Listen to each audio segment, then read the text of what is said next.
प्यारे बच्चों, कैसे हैं आप सभी। उम्मीद करता हूं कि आप सभी काफी अच्छे होंगे, बेहतरीन होंगे, स्वस्थ होंगे और शानदार होंगे। पॉलिटेक्निक फर्स्ट सेमेस्टर का communication skills in English subject का ये आपका लेक्चर नंबर 3 रहने वाला है। सिंपल, सरल और आसान भाषा में हम सारी चीजों को देखने वाले हैं, सारी चीजों को समझने वाले हैं। बाकी इंटरफेस पे दिख रहा होगा, अगर आपको इन सारी चीजों की आवश्यकता है, जरूरत है, तो प्ले स्टोर से जाकर के पॉली वाला टेक्निक एप्लीकेशन को डाउनलोड करके आप इन सारी चीजों का लाभ वगैरह प्राप्त कर सकते हैं और आप अपनी तैयारी को बूस्ट कर सकते हैं। तो चलिए हम इंटरफेस पे चलते हैं और लेक्चर को स्टार्ट करते हैं। प्यारे बच्चों, सबसे पहले मैं आपको ये बता दूं कि ये जो आपका टॉपिक है प्रोसेस ऑफ कम्युनिकेशन, ये आपके बोर्ड एग्जाम के पॉइंट ऑफ व्यू से वेरी वेरी इंपॉर्टेंट, जितना इंपॉर्टेंट कह लीजिए कम ही होगा। काफी ज्यादा इंपॉर्टेंट है, ये हर बार आपके बोर्ड परीक्षा में पूछा आता है। कभी कभी कैसे पूछता है वो मैं आपको बता दूं, कभी कभी ऐसे पूछ लेगा, नाम ले लेगा कि हाँ सेंडर को डिफाइन कीजिए, नॉइज को डिफाइन कीजिए, फीडबैक को डिफाइन कीजिए, चैनल को डिफाइन कीजिए, इनकोडिंग को डिफाइन कीजिए। ऐसे कभी कभी पूछ लेता है नाम लेकर के। और कभी कभी डायरेक्ट पूछ देता है पूरा प्रोसेस ऑफ कम्युनिकेशन अर्थात संचार की प्रक्रिया के बारे में बताइए। ठीक है, अच्छा आपको रटना नहीं है। ठीक है, अभी आपको डिफिनेशन भी सिंपल सिंपल मिल जाएंगे, लेकिन आपको रटना नहीं है। बस एक बार जब आप समझ लेंगे तो आप खुद ही अपने आप से ही डिफिनेशन बना करके लिख लेंगे, और बाकी मैं आपको नॉर्मल डिफिनेशन वगैरह भी दे दूंगा, उसको भी आप चाहें तो याद कर सकते हैं, बशर्ते बस आपको एक बार समझना है। ठीक है, एक बार आपको पूरा रिवीजन करा दूं, ये जो टॉपिक है आपको दिमाग में रखना है, प्रोसेस ऑफ कम्युनिकेशन हर बार आपके बोर्ड परीक्षा में पूछा ही पूछा आता है।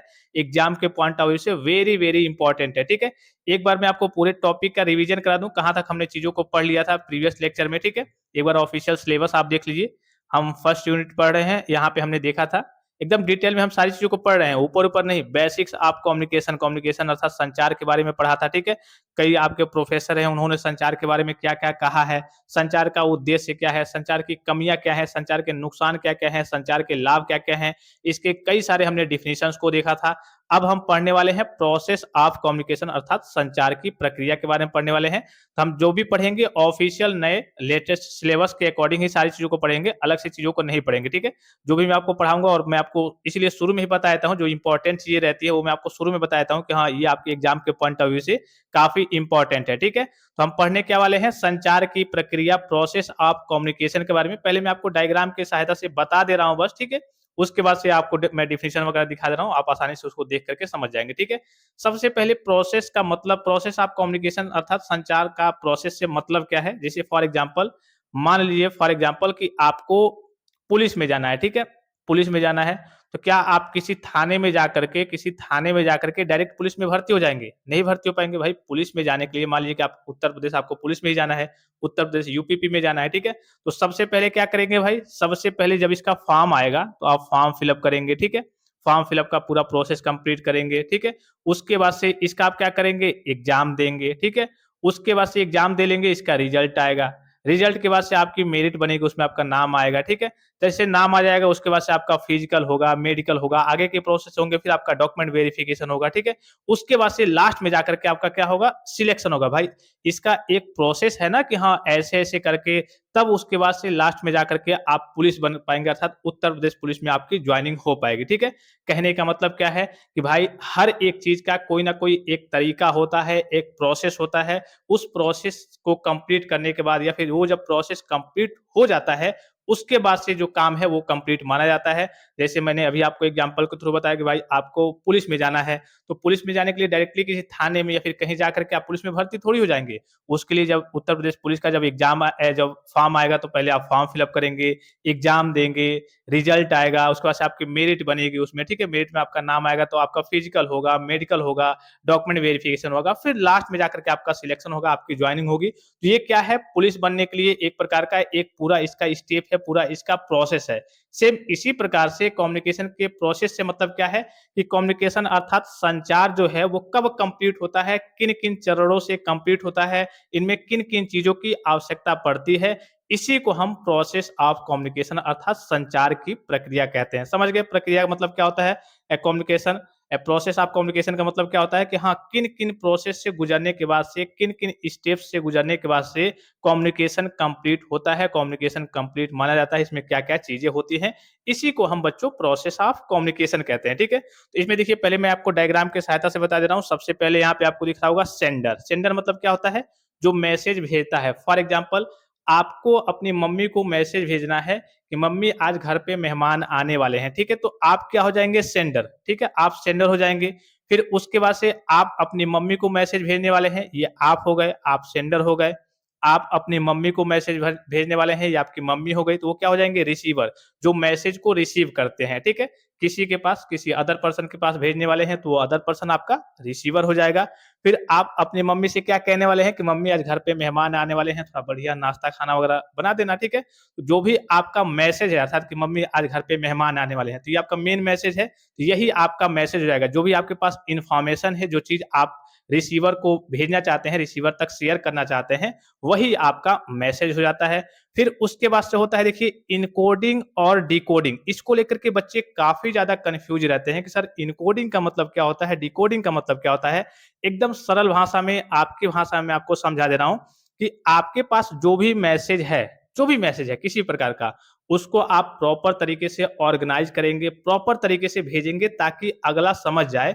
इसी को हम क्या कहते हैं, इनकोडिंग कहते हैं। अर्थात आपके पास मान लीजिए फॉर एग्ज़ाम्पल आपको व्हाट्सएप पे ही कोई मैसेज भेजना है, उसमें आपका फ़ोटो भी है, थोड़ी-सी वीडियोज़ भी है, तो आप प्रॉपर तरीके से अच्छे से भेजेंगे ना कि हाँ, कुछ लिख देंगे, उसके बाद से फ़ोटो लगा देंगे कि हाँ, अगले को जिसको हम भेज रहे हैं, वो सही तरीके से समझ जाए। तो इनकोडिंग का मतलब होता है कि आपके पास जो भी मैसेज है, आइडियाज़ हैं, जो भी इन्फॉर्मेशन है जिसको आप भेजना चाहते हैं, जिस भी चीज़ को और जिस भी माध्यम से भेजना चाहते हैं, तो उसको ऐसे इनकोड करके भेजेंगे ताकि वो आपका व्यवस्थित होकर के मैसेज रिसीवर तक पहुँच जाए और रिसीवर अच्छे से समझ जाए। इसी को हम क्या कहते हैं, इनकोडिंग कहते हैं अर्थात मैसेज को व्यवस्थित करके भेजने को ही हम इनकोडिंग कहते हैं। फिर उसके बाद से आता है आपका चैनल। चैनल मतलब आप किसके माध्यम से, किस चीज़ से, किसके थ्रू कह लिए कि आप मैसेज को भेजना चाहते हैं। हो सकता है कि ये जो सेंडर है ये फ़ोन उठाए और फ़ोन उठा कर के डायरेक्ट अपनी मम्मी से कहे कि मम्मी आज घर पे मेहमान आने वाले हैं। ये भी हो सकता है कि ये क्या करे, व्हाट्सएप ऑन करे, व्हाट्सएप से कह दे। ये भी हो सकता है कि ये अपना बाइक उठाए डायरेक्ट जा कर के मम्मी के पास फेस टू फेस जा कर के बताए। भाई कोई ना कोई तो माध्यम होगा, कोई ना कोई तो चैनल होगा कि चलो ये फेसबुक से कहेगा, व्हाट्सएप से कहेगा, मोबाइल फ़ोन उठाएगा, डायरेक्ट कॉल करेगा, टेलीफ़ोन से करेगा, ईमेल भेजेगा, लेटर भेजेगा, कोई ना कोई तो एक माध्यम होगा या फिर खुद जा कर के फेस टू फेस बताएगा। कोई ना कोई तो एक माध्यम होगा, उसी को हम क्या कहते हैं, चैनल कहते हैं, जिसके माध्यम से, जिसके थ्रू आप मैसेज को रिसीवर तक भेजते हैं। तो जिस भी माध्यम के थ्रू भेजते हैं उसी को हम चैनल कहते हैं। अब चैनल के बाद से आपका आता है डिकोडिंग। जो आपने मैसेज इनकोड करके भेजा है, वो क्या होगा, जब भी मैसेज जाएगा तो फिर से वो डिकोड होगा ताकि रिसीवर तक अच्छे तरीके से पहुंच जाए। भाई बिना डिकोड किए हुए इसको एक नॉर्मल सा एग्जांपल के थ्रू, जो टेक्निकल एग्जांपल है उसके थ्रू समझते हैं, जो आपके कंप्यूटर के एग्जांपल है, ठीक है? मान लीजिए कि फॉर एग्जांपल आप मोबाइल से, भाई मोबाइल तो सभी बच्चे चलाते हैं, आप मोबाइल से क्या कर रहे हैं, किसी को चैट कर रहे हैं, ठीक है? अपनी मम्मी को ही वही एग्जांपल ले लीजिए कि मम्मी को आपको बताना है कि घर पे मेहमान आ गए हैं, तो आप मोबाइल से व्हाट्सएप पे चैट कर रहे हैं, ठीक है? अपनी मम्मी को बता रहे हैं कि मम्मी घर पे आज मेहमान आने वाले हैं, बढ़िया खाना-पीना बना देना, ठीक है? तो आप जब मैसेज भेजेंगे व्हाट्सएप ऑन करके, आपका मैसेज आपने सही तरीके से एनकोड कर दिया, लिख दिया, तो क्या जो आपका मोबाइल है, जो आपका सिस्टम है, उसमें इलेक्ट्रॉनिक्स आपके जो भी मटेरियल्स हैं, क्या वो आपकी बात को समझते हैं? वो भाई इंसान तो है नहीं, उनको क्या किया गया है, उसमें आईसी है, मेमोरी है, उसको प्रोग्राम किया गया है, उसको इंस्ट्रक्शंस दिया गया है। आपको मालूम है कि जो कंप्यूटर वगैरह होते हैं, आपके बाइनरी डिजिट 0 और 1 पे ही काम करते हैं। तो ये इसी प्रकार से आपका मोबाइल हो, कंप्यूटर हो, कोई भी इलेक्ट्रॉनिक सामान हो, वो आपकी भाषा को थोड़ी समझते हैं। उनको तो प्रोग्राम किया गया है, बताया गया है कि हाँ, ये जो इनपुट आपको मिलेगा, तो आपको ये करना है, ठीक है? तो आप जब मैसेज टाइप करके अपनी मम्मी को भेजेंगे, आपने लिख दिया कि मम्मी आज मेहमान आने वाले हैं, अच्छा खाना बना देना, तो क्या व्हाट्सएप आपकी बातों को, आपकी भावनाओं को समझ पाएगा? नहीं। वो आपकी भाषा को, उसकी जो भाषा होगी, जिस भी तरीके से उसको प्रोग्राम किया गया होगा, 0-1 बाइनरी डिजिट में जिस भी कोड के थ्रू जैसे भी उसको प्रोग्राम किया गया होगा, वो अपने हिसाब से उसको इनकोड करेगा, उसको प्रॉपर वे में करेगा। फिर जो भी आपका चैनल है, व्हाट्सएप है, तो व्हाट्सएप पे मान लीजिए कि आप भेज रहे हैं, ठीक है? तो मान लीजिए कि आपने इनकोड कर दिया, अच्छे से आपने व्हाट्सएप पे भेजा, आपका मैसेज चला गया। जैसे मैसेज रिसीवर के पास जाएगा, उससे पहले फिर क्या होगा, वो डिकोड होगा। भाई आपने जब भेजा था, तो आपने मान लीजिए कि वॉइस मैसेज भेजा था या फिर चैट करके भेजा था, लेकिन जो सिस्टम है, जो मोबाइल है, कंप्यूटर है, वो आपकी भाषा तो समझेगा नहीं। वो उसको जो प्रोग्राम किया गया है, वो समझेगा, तो अपने वो कोड में अपना वो बदलते रहेगा और चैनल के माध्यम से जो भी आपका व्हाट्सएप चैनल हो गया, और जैसे मैसेज रिसीवर के पास जाएगा, तो फिर वो डिकोड करके जैसे आपने भेजा था इधर से लिख करके, सेम वैसे उधर शो कर देगा, ठीक है? बीच का जो प्रोसेस होगा वो एक तरीके से मशीनरी प्रोसेस होगा, प्रोग्रामिंग वाला प्रोसेस होगा, उसमें आपको कुछ नहीं करना है, वो तो पूरा आपका आपका सिस्टम होगा, जो भी मोबाइल होगा वो अपना काम करेगा, इनकोड करेगा, उसके बाद से वो डिकोड करके रिसीवर तक भेजेगा। ये मैं आपको एक टेक्निकल एग्जांपल दे रहा हूँ जिससे सभी बच्चे समझ जाएँगे। भाई जितने भी आपके कंप्यूटर होते हैं, मशीन होते हैं, उनके पास भावनाएँ थोड़ी होती हैं, वो आपकी चीज़ों को समझते थोड़ी हैं। भाई आपने व्हाट्सएप पे मान लीजिए कि वॉइस कह लिए कि एक तरीके से मैसेज भेजा अपनी मम्मी को कि मम्मी आज मेहमान आने वाले हैं, घर पे अच्छा-सा खाना बना देना, ठीक है? तो आपका मैसेज इनकोड होकर के मान लीजिए कि आपने व्हाट्सएप के थ्रू भेजा। अब जब भेजा तो ये जो इनकोडिंग का प्रोसेस है, ये सिस्टम अपना देखेगा कि हाँ, उसको कैसे 0-1 बाइनरी डिजिट में उसको कैसे कन्वर्ट करना है, कैसे क्या-क्या करना है। फिर जैसे रिसीवर तक पहुँचने वाला होगा, उससे पहले वो डिकोड होगा। भाई ये तो मान लीजिए कि 0-1 बाइनरी डिजिट में है, तो यही अगर 0-0-1 करके कह लिए कि आपके मम्मी के व्हाट्सएप पे शो हो जाए, तो क्या आपकी मम्मी समझ पाएँगी? नहीं। ये फिर से इनकोड हुआ था तो फिर से इधर जाकर के वो डिकोड होगा, जो आपने बोला था सेम इधर जाकर के इस प्रकार से शो होगा डिकोड होकर के और उसके बाद से ये मैसेज रिसीवर तक पहुंचेगा। तब जाकर के आपका रिसीवर समझ पाएगा कि हाँ आपने क्या कहा है, ठीक है? तो ये इसमें ये तो मैंने आपको टेक्निकल एग्जांपल बताया, बाकी इसमें इनकोडिंग का मतलब होता है कि आप अपने मैसेज को सही तरीके से व्यवस्थित करके भेजें ताकि अगला आपके मैसेज को समझ जाए। जैसे आप भेजेंगे किसी चैनल के माध्यम से, जैसे वो पहुंचेगा तो उसके बाद से वो प्रॉपर्ली जैसे आपने ऑर्गेनाइज करके भेजा था, व्यवस्थित करके भेजा था, वैसे ही वो दूसरों के पास जाकर के शो होगा, डिकोड होगा अच्छे तरीके से और उसके बाद से वो रिसीवर जो है वो उसको प्राप्त करेगा, देखेगा, समझेगा और उसके बाद से समझ करके वो क्या करेगा लास्ट में आपको फीडबैक देगा। आपकी मम्मी आपको फीडबैक देंगी, "ठीक है बेटा, मेहमान आ रहे हैं, कोई बात नहीं है, मैं अच्छा-सा पकवान वगैरह बना दूँगी।" ठीक है? जैसे आप तक फीडबैक पहुँचेगा, तो आप संतुष्ट हो जाएँगे कि हाँ, हमने जो बात कही है अपनी मम्मी से या फिर किसी भी पर्सन से, वो उन तक पहुँच गई है और उन्होंने हमें बता दिया है कि हाँ, हम समझ गए हैं, ये सारा काम हम कर देंगे। तो जैसे ये पूरा प्रोसेस कंप्लीट होता है, उसके बाद से आपका कम्युनिकेशन अर्थात संचार कंप्लीट माना जाता है। भाई ज़ाहिर-सी बात है कि मान लीजिए कि आपका पूरा प्रोसेस यहाँ से यहाँ तक आया, ठीक है? यहीं तक रुक गया, ठीक है? आपको कोई फीडबैक नहीं मिला, तो आप संदेह में रहेंगे कि नहीं? कि अरे यार, पता नहीं मम्मी ने समझा है, देखा है जो हमने कहा है वो जाना है कि नहीं, कहीं गुस्से में तो नहीं है, कोई रिप्लाई नहीं आया है। जब तक कोई फीडबैक नहीं आएगा, उधर से कोई रिप्लाई नहीं आएगा, तब तक आप संदेह की स्थिति में रहेंगे, आपके अंदर संदेह रहेगा। लेकिन जैसे आपकी मम्मी ने आपको फीडबैक दिया, तो आप तुरंत एकदम इत्मीनान से कहिए कि निश्चिंत हो जाएँगे कि हाँ, चलो यार, जो हमने कहा था हमारी मम्मी ने मैसेज उनके पास पहुँच गया है। हमारी मम्मी अब समझ गई हैं, वो अच्छा-सा पकवान वगैरह बना देंगी, हमारे दोस्त वगैरह आ रहे हैं या फिर मेहमान वगैरह जो भी आना होंगे, उनके लिए अच्छे खासे वो पकवान बना देंगे, ठीक है? तो जैसे आपकी मम्मी आपको फीडबैक देंगी, आपको रिप्लाई देंगी, तो ये माना जाएगा कि हाँ, आपका जो कम्युनिकेशन है वो कंप्लीट हो गया है, आपका संचार कंप्लीट हो गया है, ठीक है? इतनी चीज़ों को समझ गए। यहाँ पे एक और टर्म आपको दिख रहा होगा नॉइज़ वाला, ठीक है? तो ये नॉइज़ आपको कहीं-कहीं देखने को मिलेगा, कहीं-कहीं नहीं देखने को मिलेगा। ये बेसिकली क्या है कि जैसे आप मैसेज भेजते हैं, फॉर एग्ज़ाम्पल एक छोटा-सा एग्ज़ाम्पल लेकर के बता दे रहा हूँ। कि आपका मान लीजिए कि ऐसे नॉर्मल फ़ोन पे ही कि मान लीजिए कि आप फ़ोन कॉल कर रहे हैं, ठीक है? अपनी मम्मी को आपने फ़ोन कॉल किया, कभी हमने व्हाट्सएप का एग्ज़ाम्पल लिया था। अब मान लीजिए कि आप अपनी मम्मी को फ़ोन कॉल करके बताने वाले हैं, क्या बताने वाले हैं? कि मम्मी आज घर पे मेहमान आने वाले हैं, अच्छा-सा पकवान अर्थात अच्छा-सा खाना-पीना वगैरह, नाश्ता-पानी वगैरह बना देना, ठीक है? तो आप क्या करेंगे, आपके मन में जो मैसेज आया है, मैसेज को आप भेजेंगे, ठीक है?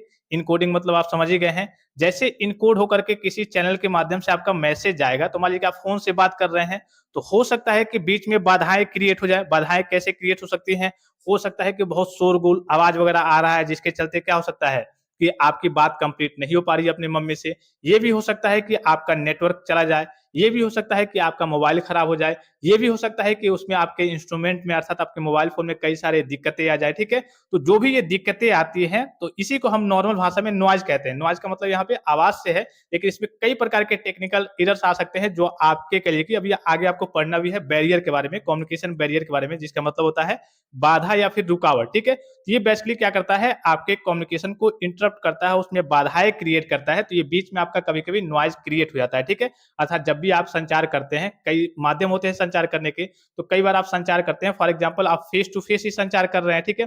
पता चले कि आप मेले में हैं, 2 लोग संचार कर रहे हैं, तो बहुत भीड़ उसमें बाजा बज रहे हैं, बहुत डीजे बज रहे हैं, आवाज़ें आ रही हैं, तो हो सकता है कि आपका संचार सही तरीके से कंप्लीट ना हो पाए। इसी तरीके से आप फ़ोन से संचार कर रहे हैं, तो हो सकता है कि आपका वहाँ पे आप यहाँ हैं, दूसरा पर्सन कहीं और है, तो आपके पास खूब आवाज़ें आ रही हैं या फिर कभी-कभी आपके मोबाइल में कोई समस्या आ गई, कभी-कभी नेटवर्क में इश्यू आ गया। तो इन सभी का मतलब यही होता है कि हाँ, बीच में आपकी बाधाएँ क्रिएट होती है, जब भी आप कम्युनिकेट करना चाहते हैं कभी-कभी, तो बीच में आपकी बाधाएँ क्रिएट होती है, आपके कम्युनिकेशन में रुकावट पैदा होती है, तो इसी को हम बैरियर कहते हैं। लेकिन यहाँ यहाँ पे केवल नॉइज से मतलब है, अर्थात आवाज से मतलब है। तो जब भी आप किसी को मैसेज भेजते हैं तो बीच में कभी-कभी नॉइज की समस्या आपको देखने को मिल जाती है, जिससे आपका कम्युनिकेशन इंटरप्ट हो जाता है, वो सही तरीके से कंप्लीट नहीं हो पाता है। यही आपका एक बीच में आपको नॉइज दिख रहा होगा, ठीक है? ये कहीं-कहीं पे आपको मेंशन देखने को मिल जाएगा, कहीं-कहीं पे नहीं होता है। अगर आप इसको छोड़ भी देते हैं तब भी कोई समस्या नहीं है, लेकिन आप इसको बना देंगे, ठीक है?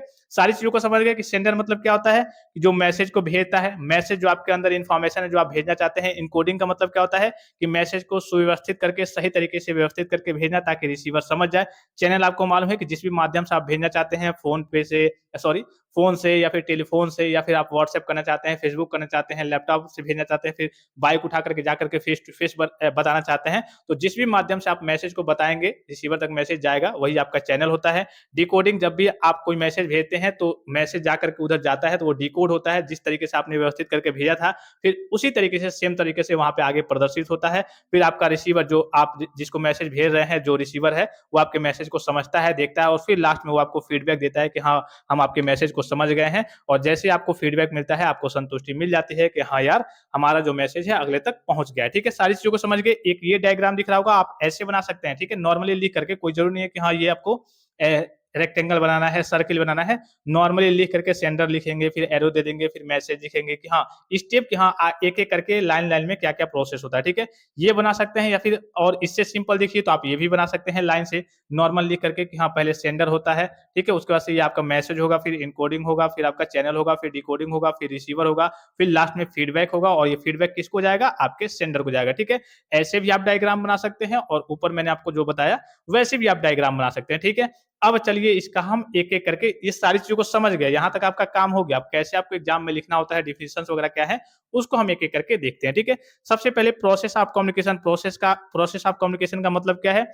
कम्युनिकेशन में सेंडर से रिसीवर तक मैसेज पहुँचाने और फीडबैक प्राप्त करने की पूरी प्रक्रिया को प्रोसेस ऑफ कम्युनिकेशन कहते हैं। अभी मैंने आपको डिटेल में समझाया कि भाई आप जो भी मैसेज भेजना चाहते हैं, तो मैसेज भेजेंगे, तो इसके बीच में कई सारी चीज़ें होती हैं, चैनल होता है, एन्कोडिंग होता है, डिकोडिंग होता है, नॉइज़ होता है, ठीक है? तो यहाँ पे देखिए कि कम्युनिकेशन में सेंडर से रिसीवर तक मैसेज पहुंचाने और फीडबैक प्राप्त करने की पूरी प्रक्रिया को प्रोसेस ऑफ कम्युनिकेशन कहते हैं। फिर उसके बाद से एक और देखिए डेफिनेशन कि the process of communication is the step by step exchange of information, ideas और feelings between a sender and a receiver, यानी कि संचार की प्रक्रिया वह क्रमबद्ध प्रक्रिया है जिसमें प्रेषक यानी कि सेंडर और प्राप्तकर्ता यानी कि रिसीवर के बीच जानकारी, विचार या भावनाओं का आदान प्रदान होता है। अर्थात जैसे आपने कोई मैसेज भेजना चाहा, अब जब आप मैसेज भेजेंगे तो बीच में कई सारे आपके ऑप्शंस रहेंगे, किस चैनल से भेजेंगे, इनकोड होगा, डिकोड होगा, नॉइज वगैरह की समस्या वहां पे आ सकती है, ठीक है? ये जब पूरा प्रोसेस आपका कंप्लीट हो जाता है, जब आप मैसेज भेज देते हैं, उधर से रिप्लाई आ जाता है, फीडबैक आ जाता है, तो ये आपका कम्युनिकेशन क्या माना जाता है? कंप्लीट माना जाता है। तो ये क्या है बच्चों? वही यहाँ पे कहा गया है, वही यहाँ पे कहा गया है कि the process of communication is the step by step exchange of information, ideas और feelings between a sender and a receiver, यानी कि संचार की प्रक्रिया वह क्रमबद्ध प्रक्रिया है जिसमें प्रेषक यानी कि सेंडर और प्राप्तकर्ता यानी कि रिसीवर के बीच जानकारी, विचार या भावनाओं का आदान प्रदान होता है। भावनाओं का या फिर जानकारी का लेन देन कह सकते हैं, आदान प्रदान कह सकते हैं, जानकारी साझा करना कह सकते हैं, ठीक है? प्रोसेस ऑफ कम्युनिकेशन का मतलब समझ गए। अब आगे ये डायग्राम मैंने आपको बता ही दिया है, बस इसका आपको डिफिनेशन देखना है। अब देखिए आपको लिखना कैसे एग्जाम में, एकदम सिंपल परफेक्ट डिफिनेशन। सेंडर यानी कि जिसे हिंदी में प्रेषक कहते हैं। अच्छा, एक और चीज मैं आपको नोट पॉइंट करके बता दूं कि हिंदी आपको नोट्स में केवल समझाने के लिए बताया गया है कि हाँ, बच्चों को समझ में आए, कि पढ़ करके भी वो खुद से भी समझ सकते हैं, याद करना होगा तो खुद से भी पढ़ करके याद करेंगे। बाकी ये आपका इंग्लिश का सब्जेक्ट है, ये तो सभी प्यारे बच्चों को मालूम होगा कि ये आपका फुल्ली तरीके से इंग्लिश का सब्जेक्ट है। इसमें आपको हिंदी मेंशन नहीं करना होता है। जहां भी आपको नोट्स में या फिर कहीं भी आपको हिंदी देखने को मिलेंगे तो वो बस आपके समझाने के लिए है। पता ये चले कि कई सारे बच्चे हिंदी में देख रहे हैं, जैसे आपके जितने और सब्जेक्ट हैं सब आपके बाइलिंगुअल हैं। हिंदी में लिखना चाहे बोर्ड एग्जाम में तो हिंदी में लिख सकते हैं, इंग्लिश में लिखना चाहे तो इंग्लिश में लिख सकते हैं। पता चले कि नोट्स में हिंदी देख करके उनको ख्याल ना आए, क्योंकि बहुत सारे बच्चे पूरे वीडियो लेक्चर्स को देखते नहीं है, बस कहिए कि छोटी-छोटी चीज़ों को देख करके समझ करके निकल जाते हैं।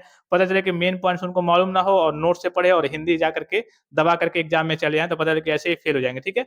यहाँ पे नोट्स में और कहीं भी आप देखेंगे ई-बुक में, तो हिंदी केवल आपको समझाने के लिए यहाँ पे दिया गया है। हिंदी आपको एग्जाम में, बोर्ड एग्जाम में मेंशन नहीं करना है, पूरा इंग्लिश में ही आपको मेंशन करना है, ठीक है?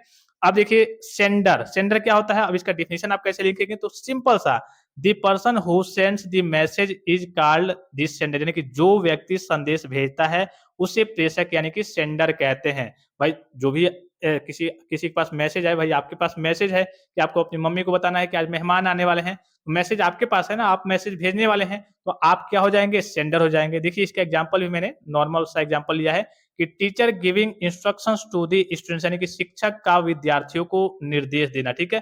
शिक्षक क्या करेगा? विद्यार्थियों को निर्देश देगा, तो कौन निर्देश देगा भाई? शिक्षक देगा, तो शिक्षक क्या हो जाएगा? सेंडर हो जाएगा कि वो किसी को मैसेज देना चाहता है।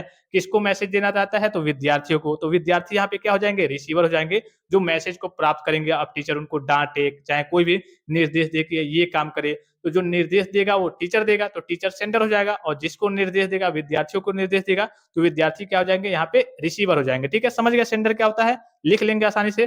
फिर उसके बाद से दूसरा है संदेश यानी कि मैसेज, दूसरा आपका टॉपिक है मैसेज। तो मैसेज क्या होता है कि द इन्फॉर्मेशन, आइडियाज और feelings sent by the sender is called a message यानी कि प्रेषक यानी कि सेंडर द्वारा भेजी गई जानकारी, विचार या भावना को संदेश कहते हैं। भाई आपके अंदर जो भी थॉट्स हैं, जो भी आपके पास इन्फॉर्मेशन है, आप किसी को बताना चाहते हैं, तो जो भी चीज़ आप दूसरों को बताना चाहते हैं, वही तो आपका मैसेज होगा कि हाँ, हम बताना चाहते हैं, यार वहाँ पे लड़ाई हो गई है, आओ, जल्दी आओ, ठीक है? तो आपने क्या बताया कि लड़ाई के बारे में बताया कि हाँ, लड़ाई वहाँ पे हो गई है, तो लड़ाई क्या हो जाएगा? आपका मैसेज वहाँ पे टॉपिक मेन आपका हेडिंग वहाँ पे क्या हो जाएगा? जो मैसेज है कि हाँ, लड़ाई के बारे में आप बात कर रहे हैं, तो आपका जो मैसेज होगा वो लड़ाई के बारे में होगा।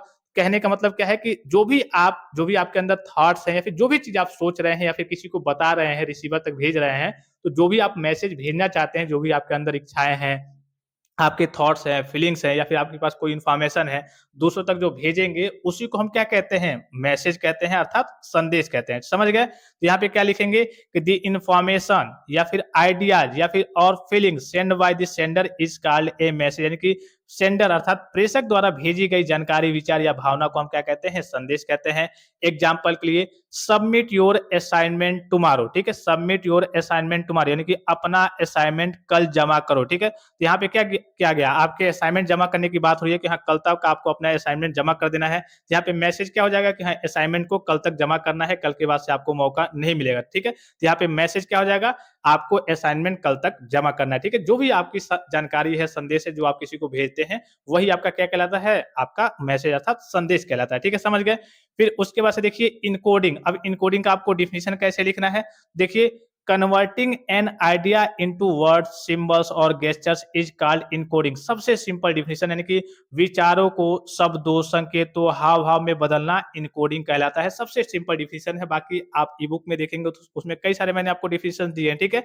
टेक्निकल डेफिनेशन में दिए हैं, ये नॉर्मल डेफिनेशन में दिए हैं। भाई जो भी आपके अंदर विचार आता है, थॉट्स आता है, फीलिंग्स आता है, तो आप अपने फीलिंग को अंदर थोड़ी रखेंगे। जो भी आपके अंदर इन्फॉर्मेशन है तो आप मन में सोच लेंगे तो थोड़ी हो जाएगा। उसको आपको किसी को भेजना है, रिसीवर तक भेजना है, तो उसको आप कोई माध्यम चूज़ करेंगे, व्हाट्सएप, फेसबुक या फिर फ़ोन उठाएँगे, तो फिर आपको उसको कैसे बोलना है। अगर आप व्हाट्सएप पे भेज रहे हैं तो कुछ इमेज भेजेंगे, कुछ टेक्स्ट होगा उसमें, कुछ उसमें इमेजेस डालने होंगे तो इमेज डालेंगे, कुछ वीडियो होगा तो वीडियो भेजेंगे। सारी चीज़ों को प्रॉपर तरीके से ऑर्गनाइज़ करके भेजेंगे ना कि हाँ, अगला समझ जाए, ठीक है? तो इसी को हम इनकोडिंग कहते हैं। तो इनकोडिंग का मतलब यहाँ पे क्या है देखिए, converting an idea into words यानी कि जो भी आपके आइडिया है उसको वर्ड्स में या फिर सिंबल्स में या फिर गेस्चर्स अर्थात इशारों में क्या करेंगे? उसको कन्वर्ट करेंगे, फिर उसको इनकोड करके भेजेंगे ताकि अगला जो रिसीवर है वो आपके मैसेज को सही तरीके से समझ जाए, ठीक है? तो विचारों को शब्दों, संकेतों या हाव-भाव में बदलना इनकोडिंग कहलाता है। एग्जाम्पल के लिए कि a teacher converts an idea into simple words यानी कि शिक्षक किसी विचार को सरल शब्दों में समझाता है। भाई जो भी आपको शिक्षक आपके शिक्षक होते हैं तो जो पढ़ाते हैं, तो क्या कहते हैं? क्या करते हैं? आपके जो भी हार्ड टॉपिक होते हैं या फिर जो भी आपके टॉपिक होते हैं, वो आपको कोशिश करते हैं ना कि एग्जाम्पल के थ्रू सरल भाषा में आपको समझा दे, सरल तरीके से बता दे, अर्थात उसको व्यवस्थित करके बताते हैं ताकि वो आपको समझ में आ जाए। भाई यहाँ पे कहने का सेंस क्या है इनकोडिंग का कि मैसेज जब भी आप रिसीवर तक भेजते हैं तो आप इसी प्रकार से भेजेंगे ना ताकि रिसीवर को सही तरीके से समझ में आ जाए। पता ये चले कि आपने उल्टा-पुल्टा इधर-उधर कुछ लिखा, कुछ नहीं लिखा, कुछ भेजा, कुछ नहीं भेजा, तो पता चले कि रिसीवर भी कन्फ्यूजन में पड़ा रहेगा कि अरे यार पता नहीं इसने क्या भेजा है, मुझे कुछ समझ में नहीं आ रहा है, मैं कुछ उसे रिप्लाई दूँगा ही नहीं, फीडबैक दूँगा ही नहीं। तो आप भी संदेह में रहेंगे, वो भी संदेह में रहेगा।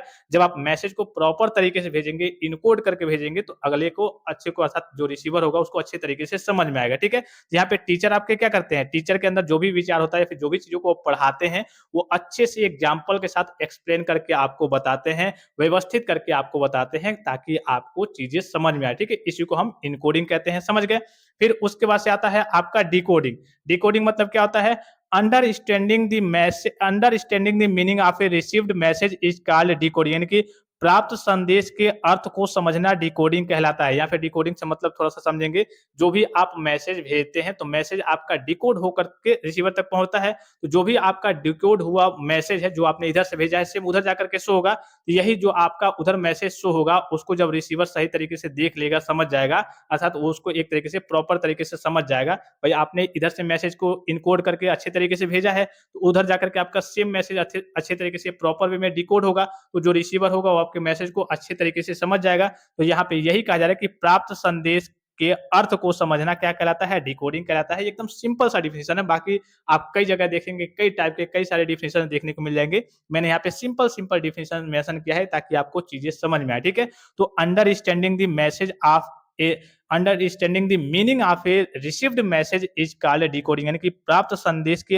अर्थ को समझना, उसको डिकोड करना ही डिकोडिंग कहलाता है। कि हाँ भाई आपके मैसेज को हम अच्छे तरीके से समझ गए हैं, अब हम आपको फीडबैक देने वाले हैं कि हम आपकी बातों को समझ गए हैं, हाँ ना जो भी कहना होगा वो रिप्लाई देंगे अर्थात फीडबैक देंगे, ठीक है। Example, a student understands the teacher instructions, यानी कि विद्यार्थी शिक्षक के निर्देश को समझता है। जो भी शिक्षक उसको निर्देश देते हैं जिस भी भाषा में, तो उस निर्देश को समझता है, उसको डिकोड कर पाता है, ठीक है। उसके बाद से देखिए पांचवा क्या है आपका, नॉइज, शोर के बारे में मैंने आपको बताया था कि एनीथिंग दैट डिस्टर्ब्स और if affects the communication is called a noise, यानी कि जो भी चीज संचार में बाधा डालती है उसे शोर या फिर संचार बाधा कहते हैं। ये आपको टॉपिक आगे पढ़ना भी है, बैरियर ऑफ कम्युनिकेशन अर्थात संचार में बाधा के बारे में, कि हाँ जब भी आप कम्युनिकेट करते हैं तो बीच में बहुत सारे नॉइज वाली चीजें आ जाती है, कभी कभी शोरगुल होता है, कभी कभी कई सारी समस्याएं, नॉइज बैरियर में भी कई प्रकार की बाधाएं होती है। आप फिजिकल बैरियर पढ़ेंगे, साइकोलॉजिकल बैरियर पढ़ेंगे, आगे मैं आपको पढ़ाऊंगा, ठीक है। अभी यहाँ पे इतना समझ लीजिए कि जब भी आप संचार करते हैं उसमें कोई भी बाधा क्रिएट होती है, चाहे वो नॉइज के चलते हो चाहे किसी और चीज के चलते हो, तो उसी को नॉर्मल भाषा में, तो यहाँ पे तो केवल शोर की बात हो रही है। तो जब भी आपके कम्युनिकेशन में कुछ शोर होता है, कुछ मान लीजिए कि आवाज आ रही है उसके चलते आपका कम्युनिकेशन कंप्लीट नहीं हो पा रहा है, तो इसी को हम क्या कहते हैं, नॉइज अर्थात शोर कहते हैं, ठीक है।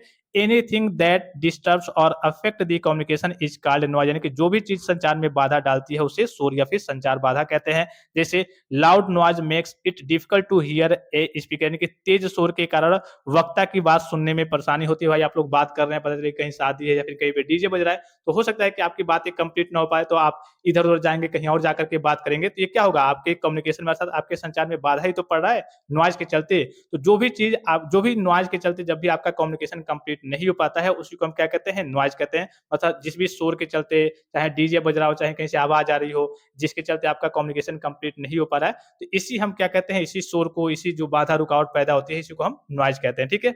उसके बाद से चैनल, चैनल आपको बताने की जरूरत नहीं है कि the medium through which A message is send is called a message, is called a channel, यानी कि जिस माध्यम से संदेश भेजा जाता है उसे संचार माध्यम कहते हैं। भाई जैसे मान लीजिए कि आपने फोन उठाया, डायरेक्ट आपने कॉल कर दिया मम्मी को, ठीक है, कोई मैसेज देना हो, तो आपका माध्यम क्या हो जाएगा, आपका मोबाइल फोन हो जाएगा। आपने मोबाइल फोन में मान लीजिए कि व्हाट्सएप कहीं ओपन किया, तो व्हाट्सएप के थ्रू आपने क्या किया, चैट किया या फिर वॉइस मैसेज किया, तो आपका माध्यम क्या हो जाएगा, वॉइस हो जाएगा, कहीं व्हाट्सएप हो जाएगा। इसी प्रकार से मान लीजिए कि आपने कोई लेटर लिख दिया, बहुत सारे लोग लेटर भी भेजते हैं कहीं ना कहीं पे, ठीक है, तो लेटर के माध्यम से कोई संदेश आप भेजते हैं, तो आपका क्या हो जाएगा, ये आपका जो लेटर है वो आपका कल एक माध्यम हो जाएगा, हाँ इसके जरिए आपने मैसेज को भेजा है। तो जिस भी थ्रू आप, जिस भी के भी थ्रू भेजेंगे वही आपका चैनल कहलाता है। जैसे फोन हो गया, ईमेल हो गया, लेटर हो गया, फेस टू फेस जाकर के आप बताना चाहते हैं, तो आपका माध्यम क्या हो जाएगा, भाई आप फेस टू फेस जाकर के बताए हैं, ठीक है। जैसे उदाहरण देखिए, वही फोन हो गया, ईमेल हो गया, लेटर हो गया, फेस टू फेस हो गया, और आपके पास जितने भी ऑप्शन हैं सबको आप मेंशन कर सकते हैं, ठीक है। तो चैनल के बारे में तो आपको बताने की जरूरत भी नहीं है। फिर उसके बाद से रिसीवर, रिसीवर क्या होता है, जो मैसेज को आपके प्राप्त करता है। The person who receives and understands the message is called the receiver, यानी कि जो व्यक्ति संदेश प्राप्त करता है और उसे समझता है। भाई जाहिर सी बात है कि अगर मैसेज उसको समझ ही नहीं आ पाएगा तो आपको फीडबैक भी सही से नहीं दे पाएगा, तो आपका कम्युनिकेशन कंप्लीट नहीं हो पाएगा। तो जो व्यक्ति संदेश प्राप्त करके उसे समझता है उसे क्या कहते हैं, प्राप्तकर्ता अर्थात रिसीवर कहते हैं। जैसे students listening to a teacher, यानी कि शिक्षक विद्यार्थी की बात, शिक्षक की बात सुनने वाले विद्यार्थी, ठीक है। शिक्षक भाई आपका कहिए कि सेंडर हो गया, जो मैसेज को, इन्फॉर्मेशन को आपको दे रहा है, और सुनने वाले कौन है, आप विद्यार्थी हैं, तो आप क्या हो जाएंगे, आप रिसीवर हो जाएंगे। फिर लास्ट में आता है आपका सबसे इंपॉर्टेंट फीडबैक अर्थात प्रक्रिया, जिसे आप नॉर्मल भाषा में रिप्लाई कहते हैं, ठीक है। जब आपका रिप्लाई आ जाता है तब भी आपका कम्युनिकेशन कंप्लीट माना जाता है। भाई जाहिर सी बात है कि आपने किसी को मैसेज भेजा, उधर से वो टेंशन में पड़ा हुआ है, उसको कुछ समझ में नहीं आया, फिर जो भी हो वो आपको रिप्लाई नहीं दे रहा है, तो वो भी संदेह में है, पता चले कि आप भी संदेह में है कि यार यार रिप्लाई नहीं आया, अरे यार पता नहीं क्यों उसने रिप्लाई नहीं दिया। तो भाई आपका क्या कम्युनिकेशन कंप्लीट हो पाएगा? जो चीज़ आप बताना चाहते हो उससे पता नहीं उसको पता चला कि नहीं, या फिर वो पता नहीं क्यों रिप्लाई नहीं दे रहा है, उसने कोई फीडबैक नहीं दिया, तो आप भी संदेह में रहेंगे, वो भी संदेह में रहेगा, पता चले हो सके कि उसको कुछ समझ में नहीं आ रहा है, या फिर आपने जो भेजा है वो रिप्लाई नहीं देना चाहता है। तो जब तक आपका फीडबैक नहीं आता है तब तक संदेह की स्थिति क्रिएट रहती है, ठीक है? तो यहाँ पे देखिए फीडबैक का मतलब क्या होता है? तो फीडबैक का मतलब देखिए कि the response given by the receiver after receiving the message is called feedback, यानी कि संदेश प्राप्त करने के बाद आपने कोई संदेश भेजा, संदेश रिसीवर ने प्राप्त कर लिया, तो संदेश प्राप्त करने के बाद रिसीवर द्वारा की गई प्रतिक्रिया को फीडबैक कहते हैं। A student says yes I understood, यानी कि टीचर पढ़ा रहे हैं, तो टीचर पढ़ा रहे हैं तो बच्चे लास्ट में क्या कहते हैं कि हाँ सर हम समझ गए हैं, आपकी बातों को समझ गए, अब हो जाएगा, अब टॉपिक कंप्लीट कर लेंगे हम, कोई समस्या की बात नहीं है। तो इसी को हम क्या कहते हैं? फीडबैक कहते हैं, अर्थात जो लास्ट में आपका रिसीवर रिप्लाई करता है, तो उसी को हम क्या कहते हैं? आपका फीडबैक कहते हैं, ठीक है? तो आई होप कि प्रोसेस ऑफ कम्युनिकेशन आपको डिटेल में समझ में आया होगा।